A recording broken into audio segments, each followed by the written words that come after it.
Support comes from the Missouri Forest Products Association, saluting Earth Day on April 22nd with an ongoing commitment to help offset carbon emissions with sustainable harvesting of Missouri forests. Details at choosewood.com. From St. Louis Public Radio. This is St. Louis on the Air. I'm Elaine Cha. Money to expand I-70, fully fund school transportation, and raise state worker pay are just some of the things Governor Mike Parson wants to include in Missouri's budget. The governor outlined his plan last week during the annual State of the State address to general bipartisan support. And St. Louis Public Radio's State House reporter Sarah Kellogg talked with Parson yesterday about some of those priorities. Today we have a good portion of that interview for you. And when it's over, we'll talk with Sarah Kellogg and our political correspondent Jason Rosenbaum for analysis. To kick things off, Parson told Sarah about his priorities of workforce development and infrastructure. We realize how key those things are for the future of our state and what it really means to everyday people. And you can almost, from workforce development, you can take education, daycare, healthcare, all of that falls under that umbrella, and then have the infrastructure in place to be able to build around that, whether that's broadband, whether that's highways, bridges, airports. I mean, just go on there. But the one thing I have learned, if you just keep staying focused on those two issues, that's a good message for everyone. And if you keep executing and building up in those arenas, it makes the state much better. Looking at what really appears to be the big ticket item, which is $859 million to expand I-70 in 3 spots in the state, what do you have to say to possible critics that feel like it only helps those who live near I-70 as opposed to, other areas of the state? Yeah, I think when you look at the history of what I've done as governor, whether it's rural bridges, you had the same scenario when we did a lot of the rural bridges over there. We did 250 rural bridges, and everybody says, hey, the governor just spent on rural areas. So that's kind of always a political talking point a little bit. But I think you go back to when I first became governor and they were trying to do the Buck O'Neill Bridge in Kansas City, and I said, yes, I agree with that, so let's do it. The Rocheport Bridge in Columbia, the I-270 project in St. Louis. All the money we can free up to do those projects are a win for the state. And the reality of it, that's where the most traffic volume is, if you look at the St. Louis, Columbia, Kansas City. But the bottom line is this. I firmly believe once you get those major areas done, those centers all done and completed, you're going to connect the dots. Whoever's the next governor down the road, those will be things that'll happen. It's a little unusual. We're taking basically general revenue to fund this. We've never done that before. And then I always have to look at things from the governor's position. What's things look like financially 4 and 5 years down the road, not just this year. I think it's important to do that. In addition to the money already going towards infrastructure, there's also going to be federal infrastructure dollars that will eventually make its way to the state. As I hear, it's kind of slow movings there. What do you envision maybe spending that money on? Oh, I think you're going to continue to build on infrastructure, whether that's our river ports, whether it's airports, whether it's our highway systems. You can almost go down the line of everything that we're doing. Rail is huge. I mean, when Kansas City Southern merged with the Canadian Pacific, that was the first time in our nation's history that you now have continuous rail from Canada to Mexico and the headquarters in Kansas City. Those are huge importance to our states to be able to have that. So I think we want to build on that. If you look at what we call the STIP plan that MoDOT creates or the commission creates, the 7-year plan. So that went from $2.5 billion to $10 billion over the next 7 years. So there's going to be a huge influx of infrastructure in the state of Missouri, already teed up, already paid for the next 7 years. So you're going to see lots of expansions, lots of projects being done around the state. And then again, the I-70 project is on top of that. And then we got the cost share programs we now sent to the local areas where cities and counties can figure out what's your main projects, and we're going to help you. So there's just going to be a tremendous amount of opportunity for that. But you have to have the infrastructure in place. 1, to keep people in Missouri. 2, to expand the workforce, to create new jobs, and to create new businesses. On the topic of education, fully funding the foundation formula, fully funding school transportation, last year it was pretty much said that fully funding school transportation, which hadn't been done in over 20 years, was going to be a 1-year thing and maybe not to count on it next year. And now it looks like you want this done annually. Why did you make that decision? Well, most certainly because it's critical that you get kids back and forth from school. And I mean, you got to do some fundamental things there. Fundamentally, get them there, transportation-wise. So I think we got to do that. And I think also by creating that new transportation money, and again, continually fully fund the foundation formula with an additional $117 million, no school out there should be having a budget problem. If it's a budget problem, it's self-inflicted because we're totally funding the programs. We're totally funding transportation, and that should have freed up a lot of money for them to do lots of other things within their areas, whether that's teacher pay, whether that's other areas of education. But look, right now, the education institutions are getting what they need to do business. Kind of in a similar vein, on teacher pay, you asked for an additional $31.9 million to go towards career ladder. But that was the main new thing in addition to teacher pay. Why not go further, such as calling for a raising of the floor of the minimum state teacher pay, which is still at $25K? Well, it's not. We changed that last year. So the floor is $25K. We moved that to $38,000. That was in last year's budget that we do that. So now base pay for a teacher in the state of Missouri is $38,000 that we have in the state. So we did that plus career ladder last year. That we were able to do that. And again, we're putting more money in the career ladder this year, and I think there was about 6,000 teachers got increases last year, and then you had your base pay where that went up too, that we've been able to do. So we've been able to do both of those things to be able to increase that pay on teachers' pay. But I've told the education community, I tell the legislators this, look, this is not going to be about writing a check and all of a sudden just giving somebody the money to give raises. The local levels are going to have to do their part too. We're going to partner with anybody that wants to partner with us, and we've done that for now 4 or 5 years. We know it works. So I think it's really important to know what are they going to do on their end to be able to help with the teacher pay. But we got to do a better job paying for teachers in this state. When you got a $25,000 minimum pay or baseline pay, that's $12 an hour. That you're asking teachers to go out there and educate your kids and, do a lot of things outside the teaching arena that they used to have to be responsible for. So no question we need to do a better job taking care of the teachers. Yeah, I guess, correct me if I'm wrong, the $38K, that minimum wage, that's an optional grant program, right? Like schools don't necessarily have to participate? That's correct. Yeah. That's what I meant by why not raise that base okay. floor. I see what you're paying a large percentage of it. I wouldn't know why you wouldn't take advantage of that. And, the vast majority of schools have. There's 365 school districts took advantage of it. Smart enough to figure that one out pretty quick. Also related to schools, I understand the State of the Address is largely a budgetary speech, but on the topic of school safety, $50 million in grants, why not push for more kind of on a policy front when it comes to school safety? Well, one, I think you got to figure out $50 million is a lot of money to put into school safety. You got to figure out, okay, what is the guidelines for that? What are you going to be using it for? I think that's one thing that I'm not a big fan of, and I think sometimes government just says, we're going to spend this big number of dollars on something, but if you don't have a plan how you're going to expend it or how you're going to execute it, what are you doing? Just because you want to say it's a big number. But really, it's about keeping kids safe, keeping teachers safe, keeping administration safe. And how do we do that? And what did we learn from St. Louis that we can do better? The way things occur when a tragedy does happen. I think you always, and this is the old law enforcement in me, when a tragic event happens, you should always go back and reevaluate everything that occurred, why it occurred. Is there something you can do that's better? And I think unfortunate tragedy, but we need to learn from that. In that particular circumstance, it appears that a red flag law might have helped that. They went to the police and said this person is a danger to themselves or others, and law enforcement weren't able to take that gun away. Is there any version of a red flag law that you think could pass? Yeah, I mean, you can argue that you could have did this differently, you could have did that different. If the security guards would have been armed, would it have made a difference that day? And I mean, all of those things are going to come to light. People with mental health issues, deranged people, you just don't have control over them, and they're going to be there. And there's something society's going to do. We're not going to be able to fix all that. But, we want to give law enforcement all the tools they need to be successful at what they do and protect people's individual rights.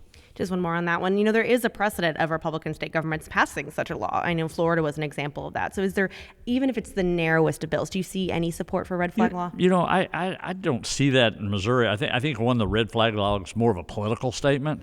So, and that's what drives everybody apart when you start going down those roads. If you want to see common ground like what Florida or some other states have looked at, I think there's always a discussion to be had the way things you can do better. But I think when you start tagging things with those political hot button issues, you automatically are in the wrong direction. You're going to be divisive, just like the Second Amendment. What do you aim to gain out of it? And for me, it's always about how do you really make things better. You're listening to Missouri Governor Mike Parson in conversation with our State House reporter, Sarah Kellogg. Let's get back to more of their interview. On the topic of childcare, this was something that was mentioned at the beginning of the year by the legislature. You agree with this. Why put attention on it now? Why not earlier? Well, I think we've been talking about it all along when it comes to workforce development and creating new jobs. I mean, understanding what that meant. I think, again, the pandemic brought a lot of that upon us that none of us had any control of. Because if you look at Missouri as a whole, 50% of the state was somewhat in a desert area for childcare. We just didn't have it. And that was pre-COVID. So, and then 30% of those are gone now that after the pandemic is over. So we know there's a huge shortage. We know from talking to businesses and people that are out there in the workforce that that's one of the major issues. Even with state employees, you got 55, 60,000 state employees, it's a huge issue. But it is all across the state. So we know we'd rather have people in the workforce than having to stay home and take care of the kids if that's the choice they have to make. Right now the state has a lot of money in surplus. I'm sure you'd agree with me that it's kind of naive to think the state will always have this much money. So in a situation of an economic downturn, will these child care programs be some of the first to get cut? Well, I don't think there's any question. The way we're building this budget, it's not about cutting anything. That's never in our mind. It's how do we sustain it? How do we, all these programs we started, it's why, again, I'm going back saying, you just can't go out there and just throw out a big number because it sounds good. For us, we're looking like 5 and 10 years down the road. What can the state actually afford? How much of it was the federal money? Everybody will tell you that, says, well, this is all federal money. Well, really, it's not. You have to look and see what your economy is doing in your state. And last fall, and even just as last month, I believe we're up like 15%, 17%. Those are huge numbers for our state. But more people are going back to work, more businesses are coming here, and our economy is growing. Wages are going up, so that creates more money for state government. So, but I'm not going to go out there and figure a budget saying I'm going to be up 17% for the next 5 years. I'm not going to do that. That's why we're going to do I-70 in portions versus all trying to do that all at once. So you got to be smart about it. Today you might have that in the bank, but you got a lot of obligations out there too. Pay raises. The cost of living adjustment, along with an extra $2 an hour for some who work overnight or night shifts. Why that amount? Well, it's just important to compete. We're competing with the private sector every day. And you've got some dedicated people that's hanging here in the state. And when you look at like children's division, mental health, corrections, some of the tougher arenas that people have to work in, you got to be able to retain those people. Because when you start losing that kind of experience, it has an impact on us. And I think when you got to compete with, and I'll just say the Dollar, I think it's Dollar General Store, the manufacturing place, Fulton, Missouri, they're paying people $21 an hour. That's the people we're competing with. Those are the same kind of people that's competing against state employees. And we just got to do a better job taking care of them. And I think we're on the right path. And I think it's going to be a big plus for us if we can get this to the legislative body. A March 1st deadline. Do you have confidence that the legislature is going to meet that? You know what? Who knows exactly what will happen, but yes, I somewhat do believe they will. I think they all understand the importance of that also for state employees. We're 7,000 employees down, and those are not fluff numbers. Those are just the reality of it. Is that's how many openings we have.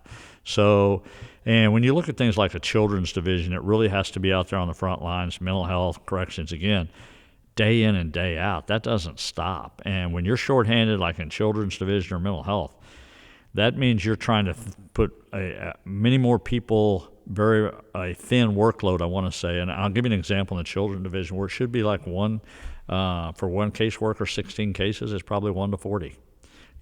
That's not a good scenario for anybody. And to not act like that's not happening when I know the reality of it is we got to fix it, and these are some of the things we can do. So I hope the legislators understand how important that is and really how important it is to keep good people in the positions they are.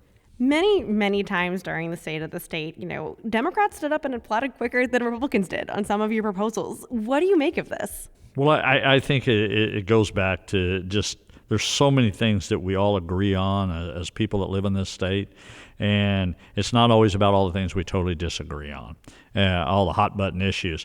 When you go talking about workforce, and you talk about education, healthcare, infrastructure, those are not Democrat, Republican issues. Those are issues that are good for the state, and it's good for everyday people. basic fundamentals. People want to be safe when they leave their homes. They want to feel like they're safe when their kids go to school. They want to feel like they're safe. They want their kids to have an education, and they want people to go into the workforce. And I think that's what that State of the State was really addressing. It wasn't addressing what we disagree on. It was addressing the things we agree on. So let's get those things done. Yeah, so you feel this was really, truly kind of a bipartisan budget.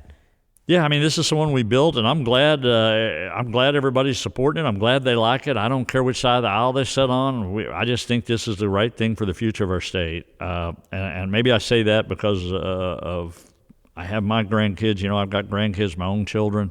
I want them to have an opportunity to stay in Missouri if they want to stay in Missouri. I want them to have the same chances I've had coming from where I came from to be where I'm at today. And what they do with that, I don't know, but I want them to have that chance.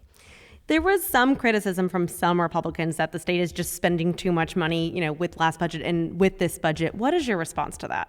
Well, I think if you believe in the philosophy of what we do, I would say when they make those kind of statements, we believe if you invest in workforce, if you invest in businesses, if you invest in education, and you get people in the workforce and you bring businesses to the state of Missouri, your economy grows, so your revenues are going to grow.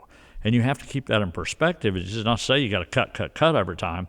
I understand government spends a lot of money, but we also have to balance the budget every year. We have to be responsible for that.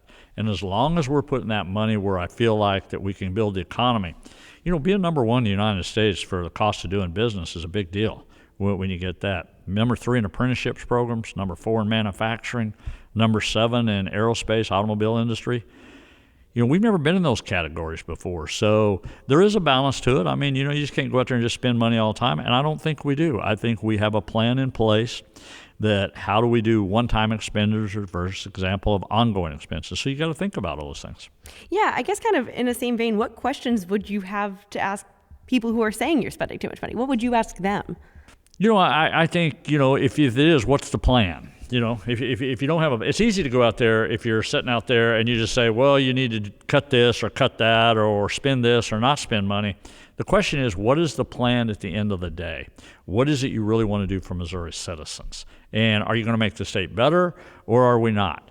And I mean, there's some issues out there. If we are failing miserably on it, honestly, we need to be honest about that and say we're not doing a good job of that in certain areas. But I also will tell you, and I've said this many, many times, when it comes back to children, you've got to get a child an education, and you've got to get them in that setting. I don't care whether it's public, charter, private, faith-based. I don't care what the school is, but a kid has to get an education. And the reality is, if we don't change that, you're not going to change very many things we've been dealing with for several decades. I'm curious kind of what goes through your head as a Republican governor with this much of a surplus, and you see it and you go, what do you do with it? It seems like you've kind of come up with that answer through the State of the State address, yeah? I'm very fortunate. Like I said, maybe I've been around a while for better terms, but, put a plan in place and how do you execute it and what is the long-term end game to it? It's not about 1 year. It's not about a particular issue. It's about trying to figure out all the issues together and how do you put a plan together to move the state of Missouri forward, and how do you execute that, and how do you make it sustainable? And as long as you can do all those things, stay with those basic principles, I think it's the right thing to do. Somebody's always going to think something's more important than the other, or somebody wants more money than the other. But at the end of the day, you got to be responsible to the people of this state, and that's what I try to focus on. Beyond the budget, lots of policy decisions are going to be made this year. What are some policies that you're hoping the legislature accomplishes, kind of broad ideas? Well, I think for the most part, most of ours was in the state of the state. Early childhood development, I think that's big to us. Daycare is big. The mental health issue for children, for adults is huge to us. I mean, there's just lots of things in there when it comes to the workforce and infrastructure. I just know since I've been governor, when we've stayed focused on those things, they have paid off and they've been the right thing for the people of the state of Missouri. And when you really look at what all we've been through and all the things that this administration has been through, and you compare it to other states, it's just incredible what we've been able to do together. There's fights and there's different things that go on every year out here, and that's just the way this place works. But at the end of the day, what are you getting done, accomplished? And for us, frankly, just almost every major issue that we've set out to get done, we've been able to do by working with a lot of people out there and making sure we had the support of the people of the state. That's Missouri Governor Mike Parson talking with STLPR State House reporter Sarah Kellogg about his priorities for the state. Now, to talk about what Parson said with Sarah herself and with STLPR political correspondent Jason Rosenbaum. Sarah, Jason, thanks for joining us today. Absolutely. Hi. Thank you. Great. Now, Sarah, something that stood out to me in Parson's interview with you was the theme of mobility, as he highlighted workforce development and infrastructure. Did that in any way come as a surprise? I think the initial announcement of the I-70 expansion definitely kind of seems like the biggest announcement, and definitely not something that I predicted. But as far as workforce development, that has always been kind of, correct me if I'm wrong, Jason, that's always been a big part of his administration and things that he's, emphasizing in. So I would say like maybe some of the specifics, but overall theme, not as much. Yeah, that's been a common rhetorical theme throughout Governor Parson's administration. In fact, I think it's becoming a running joke that he doesn't speak a sentence without saying the words workforce development and infrastructure. So I wasn't surprised about that. Mm-hmm. And Jason, the last time we talked, you said you were struck by Parson's dedication of big funds to highway infrastructure, and I-70 was one of those. Did his conversation with Sarah elaborate upon anything you were wondering about last week during his State of the State address? I'm not sure. I think it was a lot of him kind of just expounding upon some of the general details. One of the things that I think I'm going to be interested in going forward is whether the I-70 project, if the state legislature ends up approving, will have federal money attached to it. Because the one thing that I was hearing from a couple of people who like the idea of spending money on I-70 is it's good that we're focusing on St. Louis, Columbia, and Kansas City, but there's a lot of other stretches of that highway that would need to be expanded too. And I just don't think it's going to be possible without federal money. Not to give our listeners too much of a preview or tease, but I'm going to be talking with U.S. House Transportation Chairman, Committee Chairman Sam Graves tomorrow, and I'm hoping to get more insight into whether that is a fantasy or could be part of a reality. Sarah, you asked Governor Parson about school safety and potential for any sort of red flag law that could prevent tragedies like October's tragic shooting at Central Visual and Performing Arts High School. And you kept pursuing, kept following up with Parson on the red flag laws by mentioning legislation that's passed in other states like Florida. And Parson said, I don't see that in Missouri, before going on to say that childcare is a higher priority than, quote, political hot button issues. Would you say that's politically pragmatic, given what Parson wants to push? I think that's a very good question. I think that the reason why I pursued that as much as I did is because that was pretty much the one area of his budget that Democrats were like, well, that isn't enough as far as safety issues and budget. And so, what's the second thing, a lot of them are pushing for this red flag law. I think that the governor has to very much stay close to his hand and his party when it comes to politics as far as the Second Amendment and gun rights. And I think that a lot of the things that he's pushing for as far as childcare and other things are popular enough that he might not have to worry about, sticking with the party on that line as far as gun control. Jason, what do you make of Parson's response to that question? I'm not terribly surprised by that because a lot of Republicans have really turned against the idea of red flag laws. I do want to just mention, and I don't mean to be, some people may say that this point is like arguing in bad faith, but I do think this is an important point to bring up. There are hypothetical scenarios where red flag laws could be abused. Let's just say somebody who is married to someone accuses somebody of being a danger to themselves or others when they're really not, and then a judge disarms them, and that they know that they're not armed, and then attack that person. I think that any discussion of red flag laws need to safeguard against situations like that. Mm-hmm. And I'm sure that there are other states that do put that forward, but I think that just putting that example forward I think showcases some of the potential trappings of the red flag law of how they can be abused. But I don't even think we're getting into that conversation or that policy nuance, because I don't think that this issue is even being brought up as a possibility. Mm-hmm. And how much of the distancing from any sort of address through a red flag legislation might you attribute to a certain balancing, so to speak, that Parson might have to do given some of the political infighting that you've reported about among Republicans? I think there was a point, and I think it was last year, where the idea of a red flag law had palpability among Republicans. And then just along the way, it kind of got ensnared into this rhetorical box that a lot of conservative groups have, that it's just an infringement on the Second Amendment, it's an infringement on gun rights.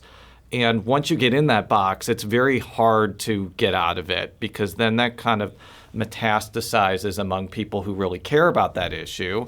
And it sort of reaches a critical mass of like people who feel very strongly that gun ownership is an inalienable right, and anything that goes against it is philosophically unadjacent to that.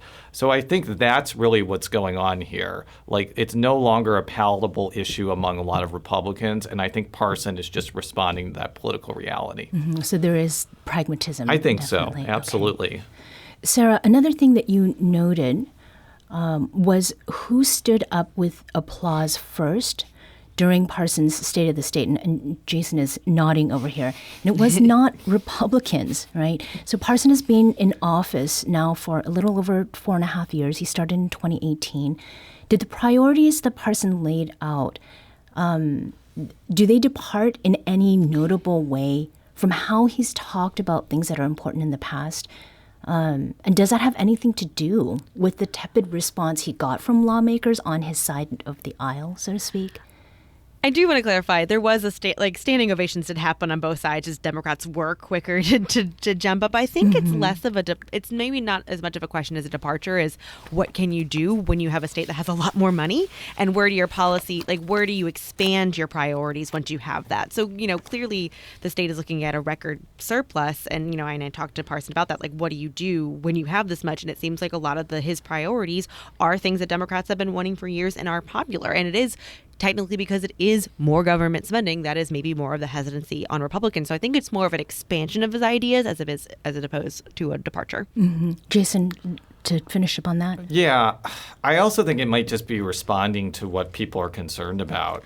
Daycare is expensive. Inflation is kind of eating away at discretionary income. So any way to make that more affordable for people is going to have a lot of appeal across the spectrum.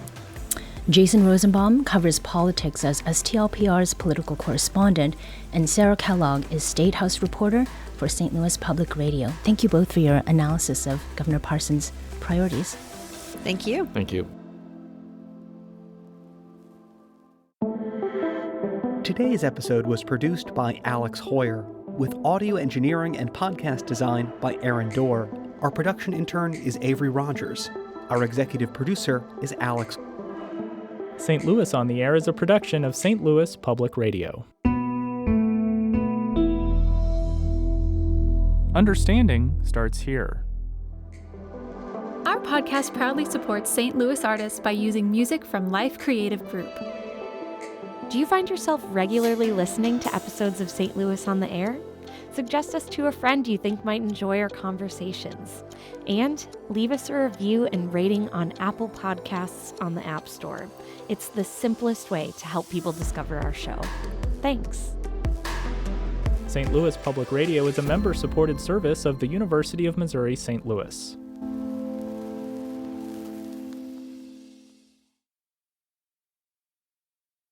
Support comes from the Missouri Forest Products Association, saluting Earth Day on April 22nd with an ongoing commitment to help offset carbon emissions with sustainable harvesting of Missouri forests. Details at choosewood.com.